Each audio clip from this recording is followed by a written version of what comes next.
This is NDTV and you are watching NDTV Prime.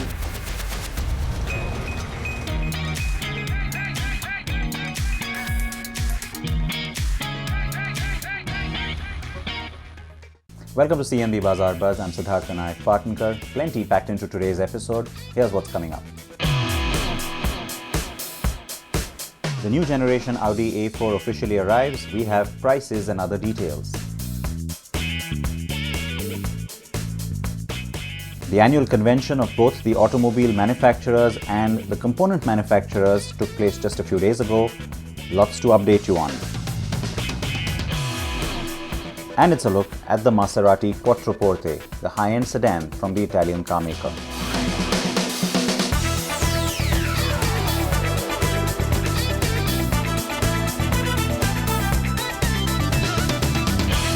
Now on CNB, we've reviewed that Audi A4 for you, and it looks like a really promising product. There's been lots of criticism on how it looks, not very new, but the car is bigger and it's a lot more capable in terms of how it drives. It also brings in a lot of new technologies, and Audi India has surprised everybody by choosing to launch the car with a 1.4 petrol as the first model that arrives here on the Indian shores.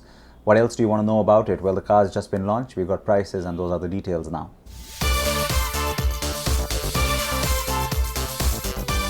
The new Audi A4 has finally been launched in India at a price point of 38,10,000 rupees for the base model and at 41,20,000 rupees for the top of the line petrol. The new car is slightly bigger than the one it replaces, which means more leg space for rear passengers, and also comes with tech like the smart cockpit. The new Audi A4 will only come with the 1.4 litre TFSI petrol engine as of now, and the diesel will be launched in the next few months.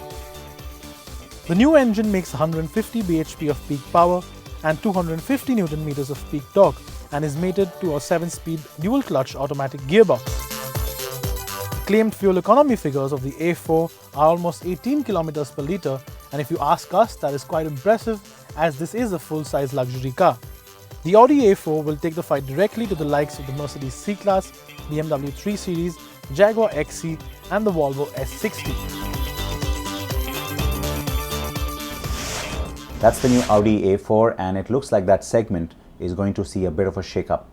Now let's move on and talk about the Automobile Manufacturers Association or SIAM's annual convention. Plenty to worry about for the industry as sales remain under pressure, but there's also lots to look forward to with lots of new announcements and promises from a lot of car makers. But what's the overall mood looking like? Let's run you through it. The 3-year-long slowdown in the auto industry is slowly coming to an end. That was the message from the manufacturers as they congregated in Delhi for their annual meet. The first quarter of 2016-2017 fiscal has started on a positive note with a 13.37% growth. And almost halfway through the year, the auto industry has continued to show positive growth. Passenger vehicle sales are up 9.23%, commercial vehicles have seen an increase of 9.65%, and the two-wheeler industry has registered a growth of over 14% in April-July 2016 over the same period last year. If you look at the demand growth that we have seen again in the last 6 months or so for SUVs, it's significantly outperforming the passenger car segment. In fact, for the first quarter, all the growth in passenger vehicle segment has come from SUVs, about 38-40% growth in that segment, only 1 or 2% growth in passenger car segment. That's happening for two reasons. One is that there is an inherent pull from a customer for SUVs. There is a desire to own an SUV. Till 4 or 5 years ago, penetration of SUVs or CUVs or UVs in India was lower than what is in the other large markets. Now, starting last quarter, we are higher than the other large markets. More than 25% of passenger vehicles sold now are SUVs.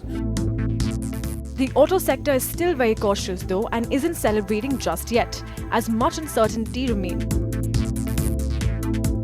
The industry claims a loss of over 4,000 crore rupees in the 8 months that diesel vehicles above 2000 cc were banned in NCR.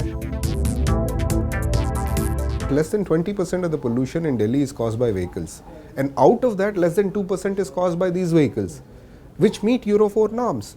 So we are saying ban the vehicles that cause pollution. You want to reduce pollution? Reduce the vehicles that cause pollution. Don't ban vehicles which meet the norms set by the government. So I think it's all past. Hopefully we are past that, and now we'll all focus on further improvements in emission technology and all that. Bad monsoons in the past 2 years have not helped the cause of the two-wheeler space, as growth from rural areas has shrunk. But with a good monsoon this year, the expectation is for a smart bounce back. If we analyze the first 4 months and see the 100 to 110cc bikes, it is a flat growth. But yes, it has become flat from being negative. So this is, first sign of positivity which is coming in the rural. And then once we move closer to the festival time, monsoon, average monsoon backing up, entry into the season, and rural always have very high seasonality of buying during the festivals. So not like a urban market will more or less remain flat throughout the year. So this would be a very positive stimulus. So we hope for some recovery coming up even in rural. For a number of manufacturers, exports have been the saving grace through the tough times in the domestic market. In April-July 2016, passenger vehicle manufacturers exported 2.20 lakh units as compared to just over 2 lakh in the same period in 2015, a growth of almost 9.5%. Exports of medium and heavy commercial vehicles also saw a rise of 14.62%, but 2 and 3-wheelers saw a major decline in exports. The two-wheeler industry exported 7.80 lakh units in the first quarter, that's down 10% year-on-year. Exports of 3-wheelers declined by over 40% at 95,746 units in the first quarter of this year. Now the industry looks forward to the festive season and also hopes for a smooth and on-time rollout of the Goods and Services Tax or GST. I think the economic factors have become quite favorable now, which is why we don't see why it should slow down. We've had good monsoons, we've had the pay commission, which should give more money in the pockets of people to spend a little bit. The government seems to be becoming stronger on reforms, the passage of the GST bill. So overall things are quite okay on the macro side. So I think we should have a decent year for the year. The overall sentiments are high, and with the diesel ban lifted and interest rates not going up, we expect the festive season to bring some long pending cheer to the auto sector. And the consensus is that next year the GST is likely to spur growth as well. That's the SIAM annual convention, but of course remember that whatever happens with the manufacturers definitely directly affects the component makers too, and so the ACMA or the Automobile Component Manufacturers Association also held its annual convention, and of course CNB was there to cover it for you.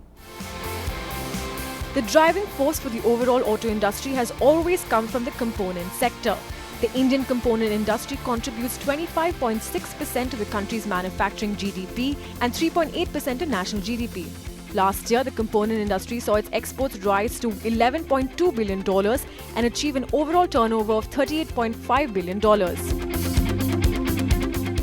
I'm happy to say that largely as a result of the current government's impetus on growing the economy, we are seeing continuous improvement, I would say, in economic growth.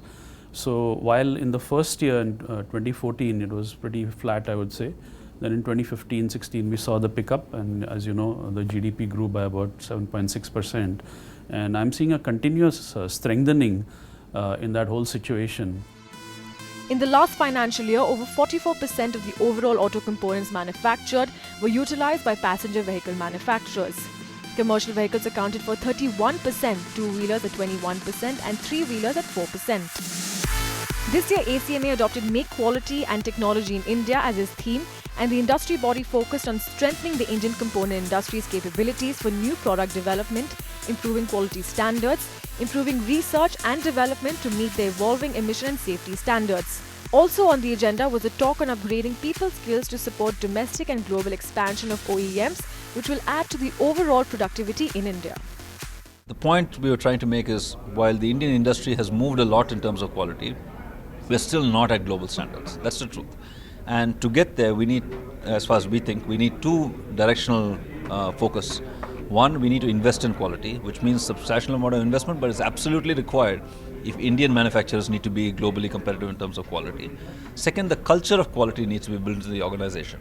It's not just to buy the right machines, but also people top down have to have that culture of quality, and we are recommending that this be led in the front by the CEO. It has to be that kind of transformation. The Automotive Mission Plan has set a target of a turnover of 1,481 crore by 2026 for the auto component sector, backed with strong exports ranging between 60 to 70 crore every year. Globally, the industry is undergoing transformation, and with initiatives like Make in India, this sector has developed capabilities for in-house design of the components and increasing frugal engineering.